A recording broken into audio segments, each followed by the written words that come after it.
Bapa, kami mengucap syukur buat apa yang sudah terjadi, mengucap syukur buat apa yang sedang terjadi, dan kami juga mengucap syukur buat apa yang akan terjadi sama hidup kami. Karena kami tahu Tuhan bahwa semuanya adalah rangkaian yang begitu indah yang Tuhan buat untuk setiap kami.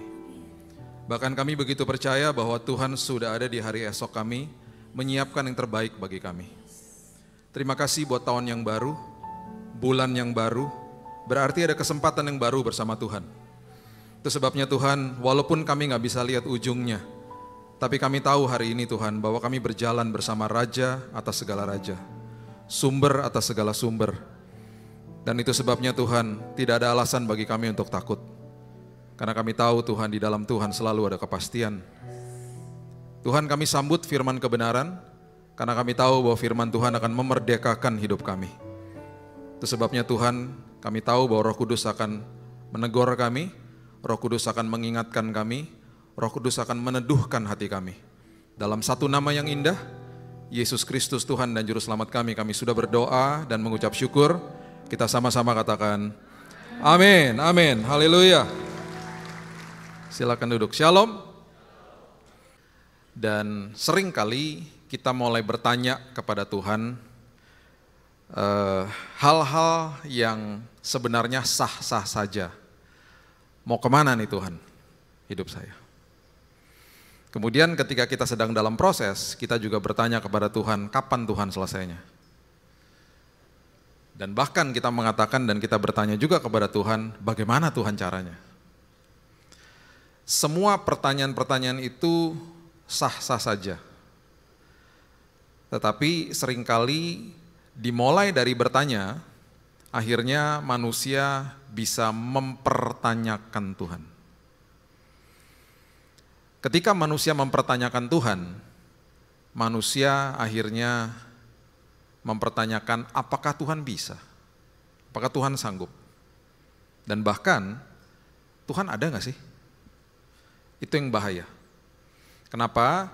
Karena dari proses kita berdoa, ketika kita masuk ke dalam sebuah proses atau ujian, sampai kita melihat ujung daripada perjalanan kita, seringkali kita tidak isi masa itu dengan ucapan syukur. Itu sebabnya banyak iman yang akhirnya berguguran di situ. Itu sebabnya saya mau kita mengerti pada sore hari ini, termasuk saya. Karena dari kita lahir sampai nanti kita menutupkan mata di bumi ini, kita tidak akan pernah lihat Tuhan secara fisik. Dan itu susah. Dan kemudian Tuhan mengatakan kepada kita semuanya untuk percaya kepada Dia. Dan kita hanya diberikan suara Tuhan, itu pun tidak audible. Jadi Tuhan tahu betapa sulitnya hidup ini. Itu sebabnya ketika Yesus berjumpa dengan Thomas yang ragu, sama seperti kita, banyak keraguan pasti dalam hidup kita, karena yang kita lihat di depan kita selalu adalah masalah, ketidakpastian. Dia mengeluarkan sebuah kalimat yang didokumentasikan oleh Yohanes di dalam kitabnya. Dia mengatakan, karena engkau telah melihat aku, makanya engkau percaya. Kemudian Yesus menyambung kalimat itu dengan kalimat yang luar biasa. Dia katakan, berbahagialah. Bahasa aslinya makarioslah. Blessed are you, diberkatilah engkau yang tidak melihat aku, namun percaya. Diberkatilah jemaat GBI PRJ yang tidak pernah lihat Yesus secara fisik, tetapi percaya. Kita adalah orang-orang yang diberkati Tuhan. Dan ketika kita masuk ke dalam kehidupan ini, khususnya di tahun ini yang banyak dan penuh dan syarat dengan prediksi-prediksi yang mengerikan dan lain sebagainya, sama seperti tahun-tahun yang lalu. Perlu kita ketahui bahwa kita berjalan bersama Raja atas segala Raja. Dan sering kali kita berteriak, mau kemana Tuhan? Ujungnya gak kelihatan Tuhan. Dan seterusnya dan seterusnya. Saya mau kita belajar tentang sebuah prinsip. Kita barusan melewati Natal, dan di dalam kisah Natal itu biasanya ada kisah tentang para Majus. Kita buka ya di Matius pasal yang kedua, dimulai dari ayat yang pertama. Nah, untuk para ketua-ketua drama yang mungkin hadir pada hari ini, tolong dicatat karena banyak koreksi yang harus dilakukan, karena banyak sekali pagelaran-pagelaran Natal khususnya yang betul-betul salah, tidak sesuai sama apa yang ditulis di Alkitab. Oke. Saya tidak akan bahas tentang kelahiran Yesus, saya mau bahas tentang perjalanan orang Majus, karena perjalanan Majus itu serupa dengan apa yang kita alami pada hari ini. Orang Majus itu berasal dari timur Yerusalem. Kita baca Matius pasal yang kedua ayat yang pertama mengatakan, sesudah Yesus dilahirkan di Betlehem di tanah Yudea pada zaman Herodes, datanglah orang-orang Majus dari timur ke Yerusalem. Orang Majus tidak pernah tahu bahwa mereka ujungnya akan pergi ke Betlehem. Mereka tidak tahu.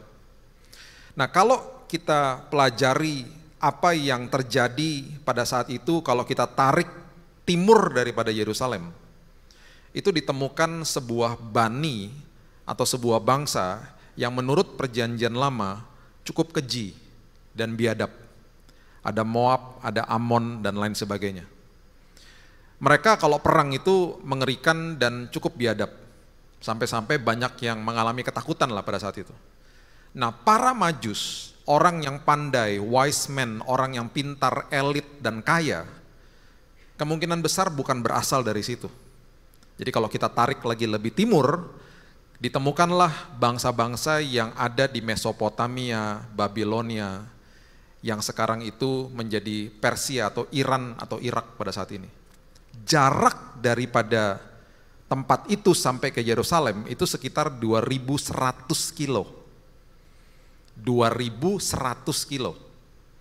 Nah, untuk mereka pergi ke Yerusalem, dan ingat pada saat itu tidak ada jalan tol, tidak ada pesawat terbang, tidak mudah bagi mereka untuk main berangkat aja. Apalagi beberapa daripada mereka yang pergi. Catat ini baik-baik, Alkitab tidak pernah mencatat bahwa orang Majus itu 3. Nggak pernah ada. 3-nya itu adalah jenis pemberiannya. Orang Majusnya nggak pernah disebut 3. Ya.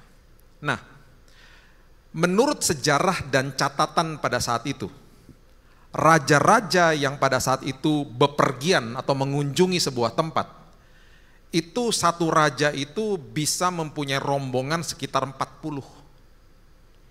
Karena harus mengurusi logistik mereka. Baik itu dari makanan ternaknya, karena mereka pasti naik keledai, onta, dan kuda. Ontanya dinaiki rajanya, keledai dan kuda itu biasanya membawa barang-barang, biasanya begitu. Itu makanan ternak, tenda, dan lain sebagainya. Dan apa yang mereka lakukan pada saat itu ketika mereka traveling, apalagi jarak 2.100 kilo menuju Yerusalem, itu akan memakan waktu 30 hari. Persiapan untuk perjalanan pun 30 hari. Jadi tidak semudah itu untuk mereka main berangkat aja. Jadi sekarang ini kalau kita mau berangkat misalnya ke Surabaya, ke Bali, jarak Surabaya sini ya setengahnya lah ya, mungkin sekitar 900.000 kilo lah mungkin. Jarak 1,5 jam ditempuh dengan pesawat.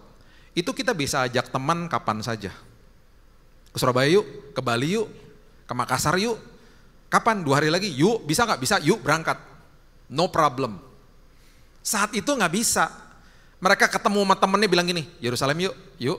Berapa tuh? 2.000 kilo. 30 hari, yuk seru juga tuh ya. Nggak mungkin.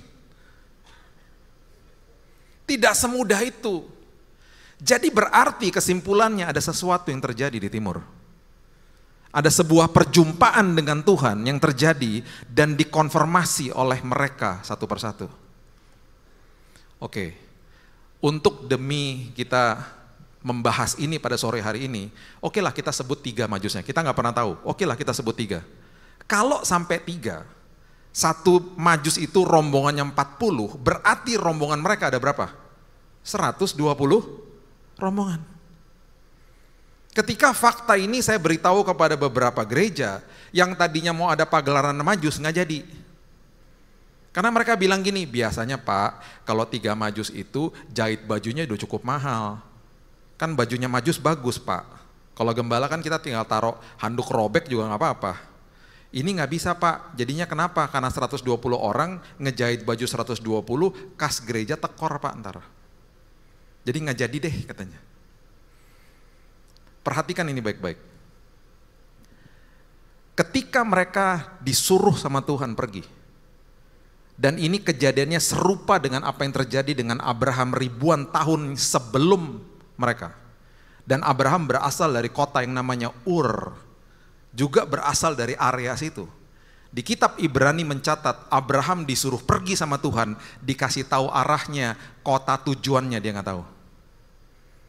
Sama seperti kita membuka pintu 2023, tahu arahnya 2023 seperti ini, tapi nggak tahu ujungnya. Dan yang lebih konyol lagi adalah mereka ini seorang raja-raja yang sangat pandai, dan mereka ketika disuruh sama Roh Tuhan untuk berangkat ke Yerusalem, mereka diharuskan dan mereka mempunyai dorongan yang sangat kuat untuk berjumpa dengan seorang raja yang baru lahir, belum punya istana. Karena orientasi manusia saat itu harus punya istana udah jadi raja.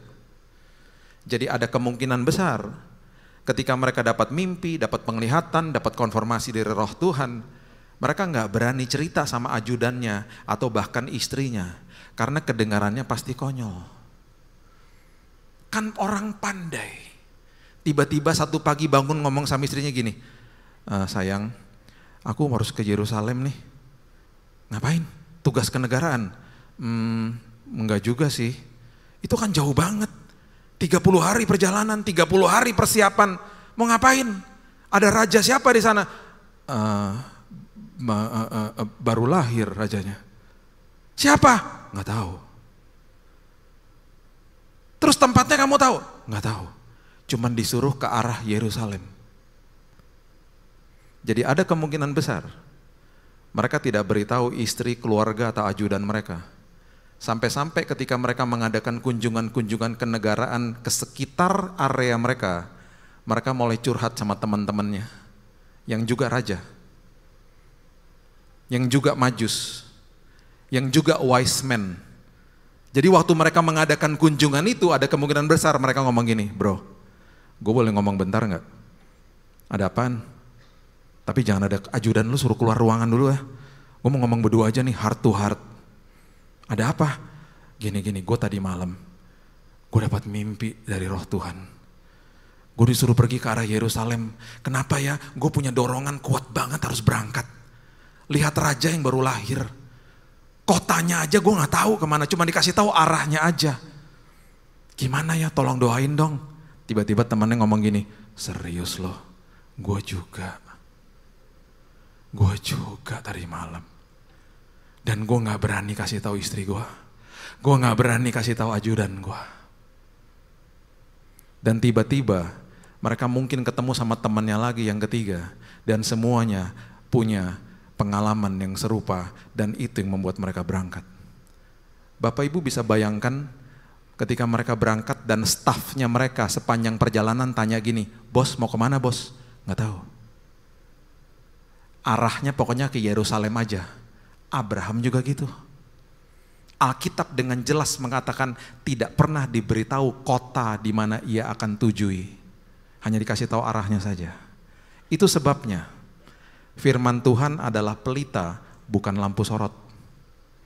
Seringkali kita mau lihat ujungnya, Tuhan gak kasih lihat. Seringkali kita tanya mau kemana Tuhan, Tuhan diam. Sampai kapan Tuhan, Tuhan diam. Bagaimana caranya, Tuhan diam. Dan kita berpikir Tuhan tidak hadir.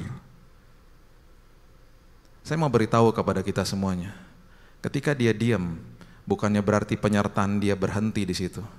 Dia tetap ada dan selalu ada, dan dia selalu memegang tangan kita. Dan saya mau pastikan kepada kita semuanya, ketika dia diam, dia sedang kerja untuk hari esok kita.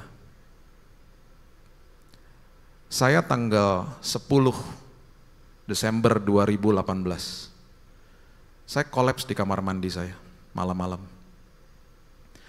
Saya praktisi hidup sehat. Saya bertahun-tahun gak pernah kena flu sebelum tahun 2018. Makan sehat, olahraga teratur. Di tahun 2018 tanggal 10 Desember jam 7 malam saya lagi pasang ornamen di pohon Natal dengan keluarga, ritual setiap tahun. Tiba-tiba saya bilang sama istri saya, sayang aku masuk kamar dulu ya. Kenapa? Aku kenapa keliengan ya tiba-tiba. Cuman itu aja, nggak ada demam, nggak ada apa, cuman nggak enak badannya. Saya ketiduran. Puji Tuhan dibangunkan sama Tuhan jam 11 malam, kalau enggak udah meninggal di tempat tidur. Dibangunkan Tuhan karena lupa gosok gigi. Ketika saya gosok gigi, nggak sampai 5 detik, saya gubrak di kamar mandi. Pingsan, sepingsan-pingsannya, sampai bocor kepalanya kena tembok. Dilarikan ke rumah sakit, besoknya hasil darah keluar, dokternya bingung, Pak, ini hemoglobin darah merahnya kenapa udah 4? Kenapa leukosit darah putihnya udah jeblos sampai ke bawah kadarnya? Kenapa trombositnya juga turun, Pak? Ini kenapa, Pak? Ada keluhan apa, Pak, selama ini? Nggak ada. Saya nggak pernah tahu ketika saya akhirnya dilarikan ke Singapura di tanggal 2 Januari 2019 ketika saya berhadapan dengan dokter dan dia katakan, Pak, ini hasil labnya keluar. Bapak terkena acute myeloid leukemia, kanker darah yang paling ganas. Bapak terkena infiltrasi zat asing, Pak. Bapak ngapain aja selama ini, Pak? Bapak ngerokok nggak? Enggak. Tinggal dekat pabrik? Tidak. Kerja di pabrik? Tidak. Keluhannya apa, Pak, 2 tahun terakhir? Saya baru sadar, kalau pakai deodoran gatel, Dok. Nah itu dia. Habis ini jangan nggak pakai deodoran ya. Maksudnya dokter gini, kalau gatel, pakai produk apapun stop. Itu berarti tubuhnya lagi ngasih tahu, nggak boleh gitu loh. Saya nggak ngerti. Bahkan saya olahraga, jadi waktu pori-pori kebuka, waktu olahraga masuklah semua zat-zat kimianya, campur sama darah, 2 tahun numpuk semuanya jadi kanker. Waktu dia memberi diagnosa, yang paling mengerikan adalah dia bilang gini, mohon maaf Pak, usia Bapak tinggal 3 bulan. Apakah saya tahu jalan ujungnya seperti apa? Tidak tahu. Tidak tahu. Sama sekali nggak tahu. Orang Majus waktu mereka berangkat, mereka akhirnya yang mereka tahu dan referensinya mereka adalah siapa? Kerajaan Herodes, karena itu yang merupakan kerajaan yang ada secara fisik pada saat itu. Itu sebabnya di ayat yang kedua, akhirnya begini, dan bertanya-tanya di manakah dia raja orang Yahudi yang baru dilahirkan itu? Kami telah melihat bintangnya di timur dan kami datang untuk menyembah dia. Ketika Raja Herodes mendengar hal itu, terkejutlah ia beserta seluruh Yerusalem, karena dipikir pastinya sama Raja Herodes, ini pasti ada keluarganya yang baru melahirkan, yang nanti akan cikal bakal jadi raja menggantikan saya. Udah merasa insecure, pastinya gitu. Dia pasti ngecek sama keluarganya dulu, nggak ada. Dia makin bingung, dia tanya sama rakyat di Yerusalem, ada nggak yang baru lahir yang cikal bakal jadi raja? Bingung juga rakyatnya, terkejutlah semuanya. Gara-gara para Majus pada datang. Akhirnya Raja Herodes memanggil ahli Taurat. Dia bilang begini, ini udah last chance. Dia panggil ahli Taurat, dia bilang gini, semua sini semua. Coba ya, kamu coba masuk ke dalam ruangan, kamu buka tuh gulungan-gulungan kitab nabi-nabi, kitab Taurat kamu buka, ada tidak nubuatan yang mengacu tentang hari ini, yang mengatakan bahwa ada seorang bayi yang baru lahir akan menjadi raja. Jadi mereka masuk ke dalam sebuah ruangan pastinya, dan mereka mulai buka tuh gulungan-gulungan kitab. Bapak Ibu bisa bayangkan 120 rombongan Majus yang datang pada saat itu, betapa nervousnya mereka menunggu jawaban itu. Kalau sampai ahli Taurat keluar dari ruangan dan tidak mendapatkan jawaban, ada 2 kemungkinan. Mereka terus akan mencari, atau kemungkinan yang kedua mereka pulang. Dan pasti malunya luar biasa. Itu momen yang paling betul-betul nervous bagi mereka. Puji Tuhan, di dalam perjalanan kita ketika masuk ke dalam tahun 2023, Tuhan selalu mempertemukan kita dengan orang yang tepat dan dengan kesempatan yang tepat, karena kita selalu akan dibawa sama Tuhan sampai ke tempat tujuannya aman dan nyaman. Itu sebabnya kenapa orang-orang Majus dipertemukan dengan Herodes dan dipertemukan dengan para ahli Taurat, karena Tuhan akan menunjukkan bahwa tujuan akhir mereka adalah Bethlehem. Itulah perjalanan iman. Begitu nikmatnya sama Tuhan. kita akan melihat hal-hal yang sangat dinamis yang terjadi di depan kita. Dan akhirnya mereka dikatakan begini, maka dikumpulkannya semua imam kepala ahli Taurat bangsa Yahudi, lalu diminta keterangan dari mereka di mana Mesias akan dilahirkan. Mereka berkata kepadanya, akhirnya ketemu di ayat yang kelima dikatakan di Bethlehem. Mereka pasti teriak, mereka keluar dari ruangan, mereka katakan di Bethlehem, di tanah Yudea.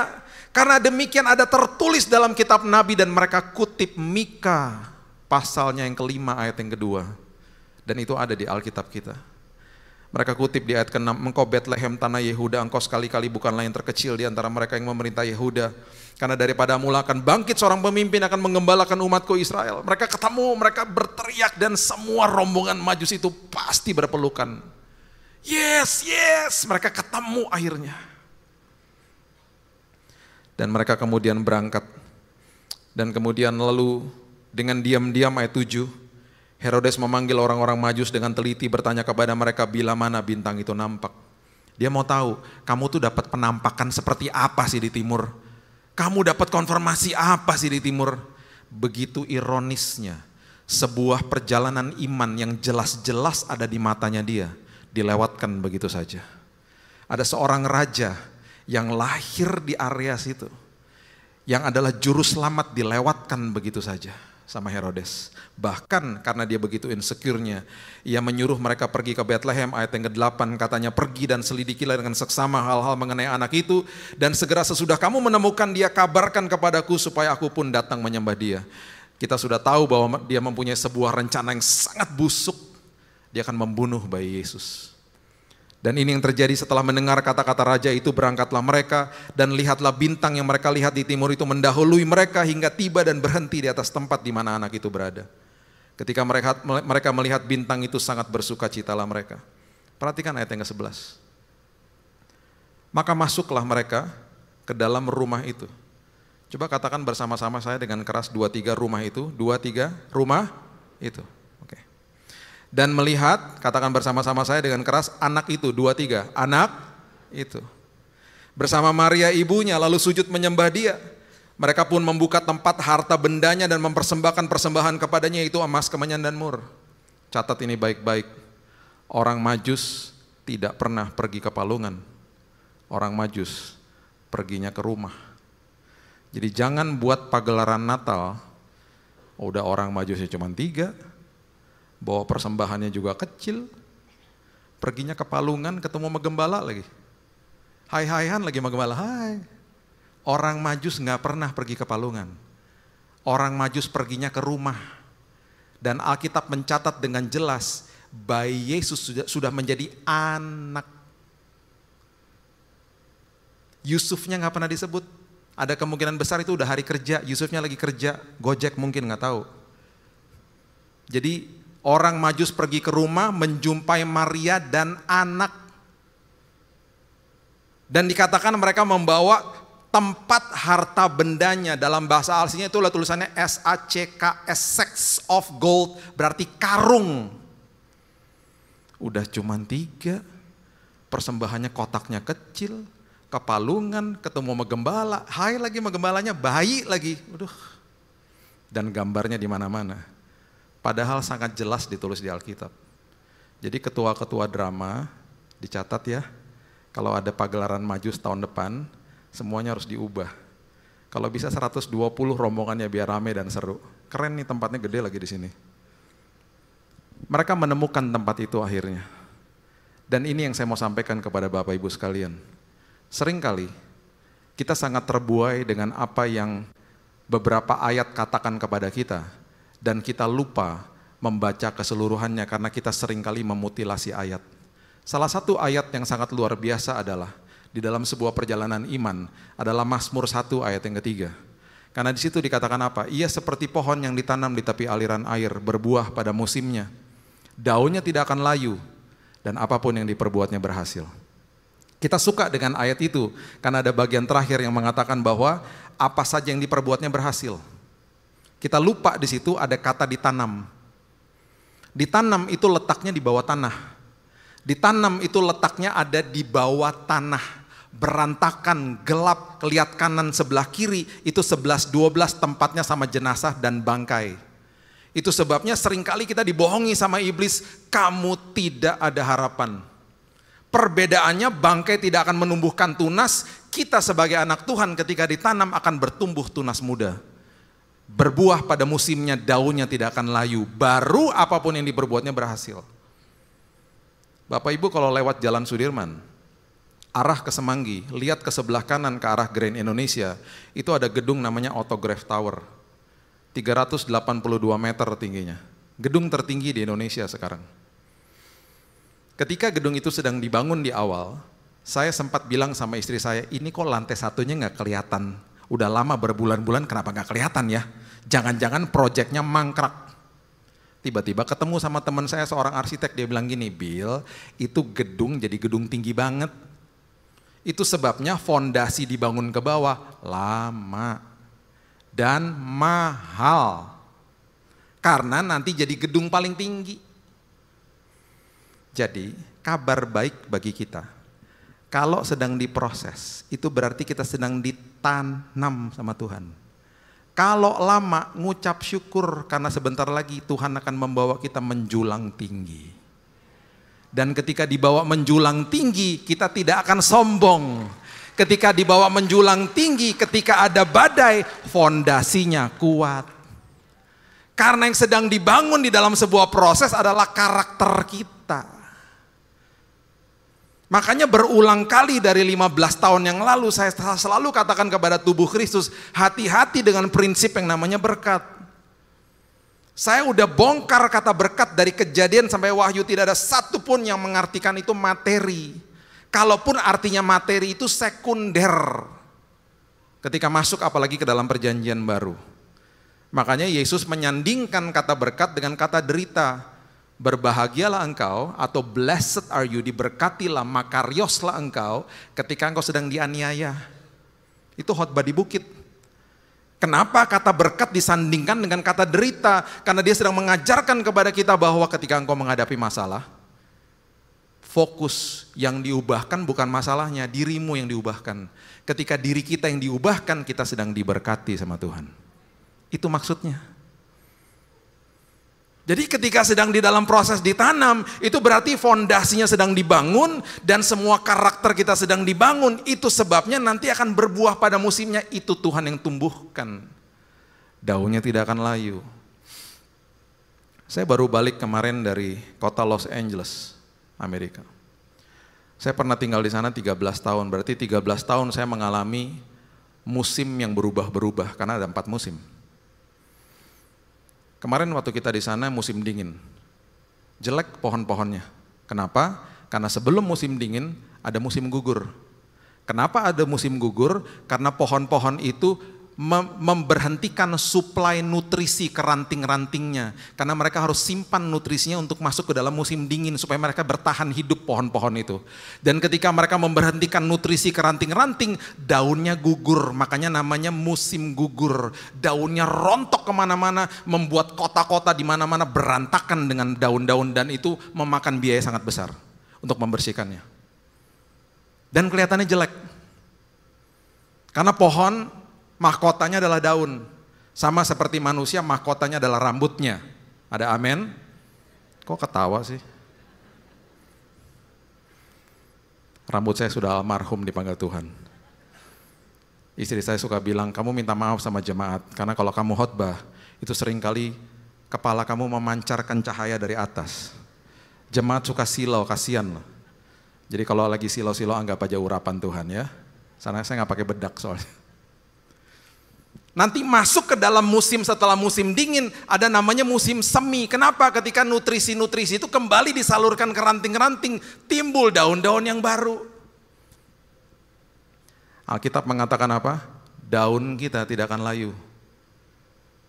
Waktu saya terbaring di rumah sakit, teman saya telepon saya. Bukan telepon, pertama telepon dan kemudian WhatsApp saya. Dia bilang begini, dia ngobrol, Bill, gue dengar kabar lu. Gimana kondisinya? Saya bilang, saya divonis mati. Terus kita ngobrol, dia bukan orang percaya. Kita ngobrol. Di akhir WhatsApp itu dia bilang gini, kenapa dari tadi tiba-tiba kok gue yang sedih, elunya semangat ya, dia ngomong gitu. Terus tiba-tiba dia bilang begini, Bill, kok dari tadi lu seperti kayak ada damai sejahtera.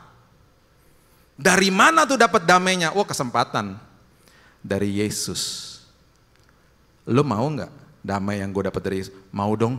Gue nggak pernah tuh ngerasain damai seperti begitu. Gimana dapetinnya?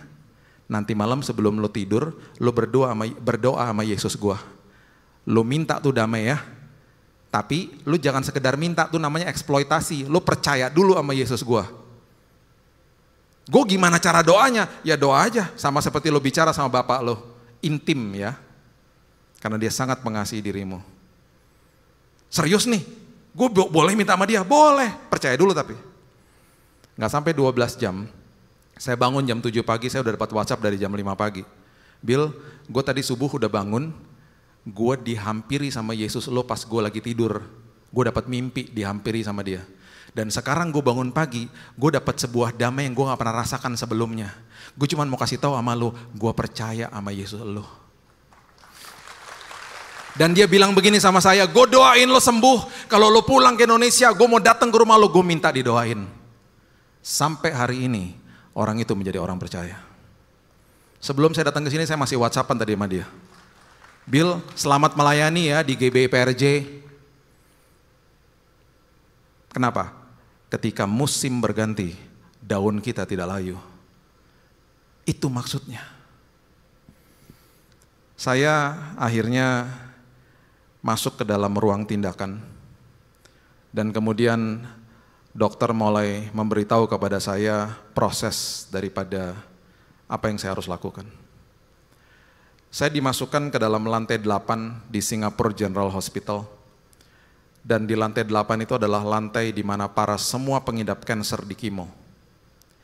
Yang saya dengar setiap hari Bapak Ibu adalah jeritan, tangisan, dan yang saya dengar tiap hari adalah orang-orang yang membuka jendela di lantai 8 mau loncat dan bunuh diri.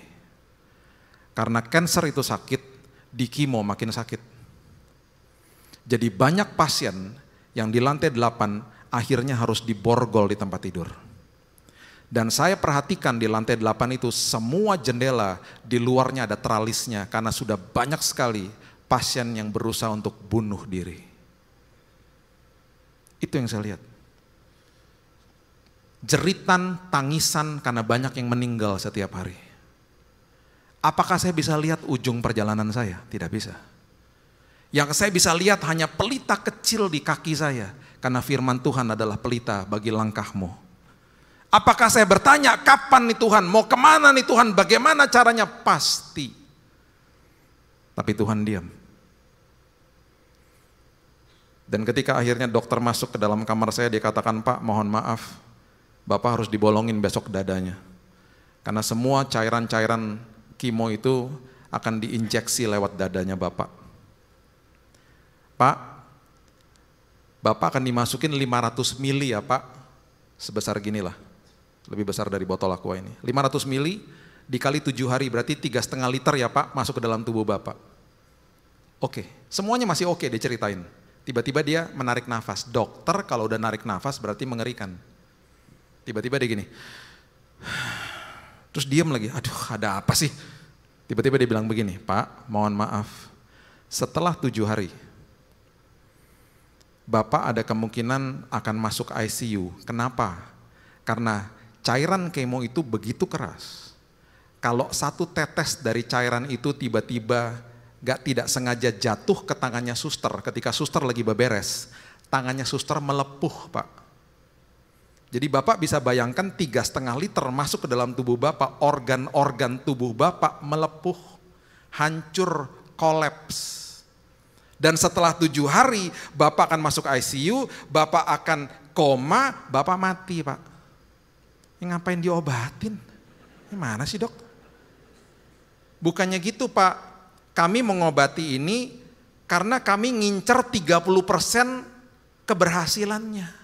70% gagal Pak. 30% itu pun kalau berhasil Bapak hanya diperpanjang hidupnya 6 bulan. Lah gimana? Jadi Pak mohon maaf, saya memberitahu semua ini di awal supaya nanti kalau Bapak mati, Bapak sama ibu tidak akan tuntut rumah sakit. Jadi saya minta bapak sama ibu tanda tangan. Kita seperti tanda tangan sertifikat kematian. Dokternya keluar setelah itu dan dia minta maaf berkali-kali. Pagi harinya, saya waktu baca renungan, itulah Tuhan. Di semua perjalanan hidup kita, kita akan terus diberikan firman-Nya, Roh Kudus akan terus mendampingi kita dipertemukan dengan orang yang tepat, dipertemukan dengan kesempatan yang tepat untuk dibawa ke dalam tujuan Tuhan. Dan pagi harinya, saya baru membaca renungan harian bersama dengan istri saya di kamar saya, Amsal 4 ayat 20-23. Di ayat itu dikatakan apa? Arahkan telingamu kepada ucapanku. Simpan di dalam lubuk hatimu, karena itu adalah sumber daripada kehidupan dan kesembuhan. Jadi waktu dokternya keluar, tiba-tiba timbul pewahyuan dari hidup saya. Yang dokter katakan itu kan kenyataannya sayang. Saya ngomong gitu sama istri saya yang sedang nangis. Kemudian saya bilang gini, yang tadi pagi kita baca, itu kan yang perkataan Tuhan. Tadi kan perkataan dokter itu adalah kenyataan. Yang Tuhan katakan adalah kebenaran. Kenyataan harus tunduk sama kebenaran. Jadi itu yang terus kami katakan. Dan akhirnya apakah langsung sembuh? Tidak. Setelah 7 hari saya pagi-pagi bersin, yang terjadi adalah saya muntah darah. Karena semua di dalam organ saya kolaps. Tiba-tiba beberapa hari setelah itu mata saya mulai ke belakang, semuanya shock, inflamasi total, panas sampai 41 derajat karena leukosit atau darah putihnya menginjakkan nilai 0. Kalau darah putih 0, bakteri yang baik di dalam tubuh pun jadi ganas. Tubuh saya hancur. Setiap kali kejang-kejang mata udah putih, pingsan, dokter siapkan alat-alat, mau ditarik masuk ke ICU, Tuhan bangkitkan saya. Tiba-tiba dokter bilang, tunggu, nggak jadi. Karena panasnya turun, semuanya stabil, minta makan, minta minum, nggak jadi masuk ICU. Besoknya begitu lagi, nggak jadi lagi. Jadi nggak pernah masuk ICU. Yang kasih tahu istri saya, kamu tuh mengalami kengerian berkali-kali, aku tuh yang ngelihat semuanya, kamu kan pingsan. Kamu kan nggak tahu, sampai saya berdoa, Tuhan udah dong kasihan istri saya. Ngeri banget Tuhan. Tiba-tiba ada suara dalam hati saya, nggak apa-apa, makin ngeri, makin seru kesaksiannya. Anak saya, yang pertama, tahun 2019, itu sedang SMA di Singapura. Setiap kali dia datang ke kamar saya, itu setiap hari Jumat, Sabtu, Minggu. Jumat, Sabtu, Minggu. Dia akan bawa tasnya dia akan duduk di samping saya sepanjang hari dia belajar untuk ujian akhir. Kondisi saya yang sangat krisis itu selalu kejadiannya antara Senin sampai Kamis. Setiap kali dia datang Jumat, Sabtu, Minggu, saya selalu dalam kondisi fit. Dan itu mulai terjadi berminggu-minggu. Akhirnya saya bilang sama istri saya, si kakak jangan dikasih tahu ya. Saya kasih tahu suster, jangan dikasih tahu ya bahwa kemarin saya hampir mati. Jadi dia nggak lihat semuanya.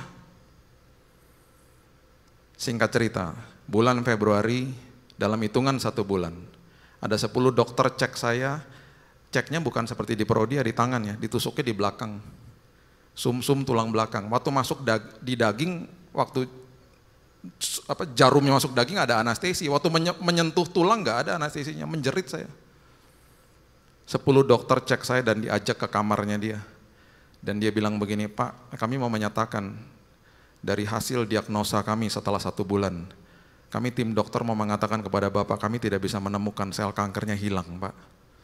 Dari atas kepala sampai bawah, kami nggak bisa temu. Pak, kita rawat terus ya Pak, sampai kita pastikan, kita akan mengadakan tes berkali-kali. Singkat cerita, bulan Mei, saya selesai semuanya dikeluarkan dari rumah sakit tanpa obat. Dan di bulan Mei itu, saya dapat email dari rektornya Biola University dari Los Angeles. Salah satu sekolah yang anak saya ngelamar. Dia katakan begini, menurut hasil ujian akhir anak Bapak, ujiannya, hasilnya begitu outstanding. Kami menawarkan beasiswa yang sangat tinggi dan memudahkan dia untuk bekerja di kampus kami. Segera kirim anaknya ke sini. Sebelum dia berangkat, saya ngaku Bapak Ibu sama dia. Saya bilang, Kak, saya ada confession, saya mau mengaku nih. Beberapa kali waktu kamu datang ke rumah sakit, waktu Dedi lagi sakit, beberapa kali saya dalam kondisi yang betul-betul krisis dan hampir mati. Dia nangis. Dia tanya, kenapa aku gak dikasih tahu? Saya bilang gini, bukan saya gak mau kasih tahu, Tuhan yang gak kasih tahu. Dan di situ saya akhirnya mengutip Roma 8 ayat 28, ayat terakhir, coba kita lihat. Dimulai dengan kata-kata ini. Dan saya percaya nanti di ujung tahun ini kita akan deklarasi ayat ini. Berbunyi demikian, Roma 8 ayatnya yang ke-28 mengatakan begini. Kita tahu kapan? Sekarang. Bahwa Allah turut bekerja dalam segala sesuatu untuk mendatangkan kebaikan bagi mereka yang mengasihi Dia. Kita tahu kapan? Sekarang. Sekarang tuh kapan? Setelah udah lewat semuanya. Waktu lagi ngelewatin gak bisa ngomong ini. Waktu lagi ngelewati seperti orang Majus, seperti kita mungkin hari-hari ini bertanya mau kemana Tuhan, ujungnya gak kelihatan. Sampai kapan Tuhan? Bagaimana Tuhan? Tuhan diam. Kenapa dia diam? Karena dia sedang kerja. Itu sebabnya kekuatan bagi kita selama kita berjalan bersama dengan Dia. Walaupun Dia diam, ujungnya pasti aman dan nyaman. Dan di ujung tahun ini kita semua akan deklarasi ayat ini. Aku tahu sekarang bahwa Allah turut bekerja dalam segala sesuatu mendatangkan kebaikan bagi aku. Itu sebabnya saya dan keluarga, kami berangkat 3 minggu yang lalu. Seperti saya katakan, saya baru pulang kemarin, karena 3 minggu lalu anak saya wisuda. Dia selesai dalam waktu tidak 4 tahun, tapi 3,5 tahun. Dan dia mendapatkan the highest honor. Dia dapat magna cum laude, dan kemudian dia mendapatkan pekerjaan yang luar biasa. Dan kemarin kami berempat, kami berpelukan. Dan kami menangis, dan kami deklarasi ayat ini. Kami tahu sekarang bahwa Allah turut bekerja dalam segala sesuatu mendatangkan kebaikan bagi kita. Masuk ke dalam tahun ini, gak usah takut. Selama kita berjalan dengan Tuhan, walaupun gak kelihatan ujungnya, pasti Tuhan mendatangkan kebaikan bagi kita. Pasti ada penyertaan Tuhan, pasti ada kesembuhan, pasti ada pemulihan yang Tuhan sudah siapkan di tahun ini. Berikan kemuliaan kita untuk Tuhan kita. Bapak, aku mengucap syukur buat sore hari ini. Aku berterima kasih Tuhan, karena kami memiliki Raja atas segala raja, sumber atas segala sumber. Apapun yang kami lihat di depan kami, mungkin hari ini kami sedang bergumul dengan penyakit, bergumul dengan masalah keluarga, bergumul dengan masalah apapun yang kami lihat di depan kami.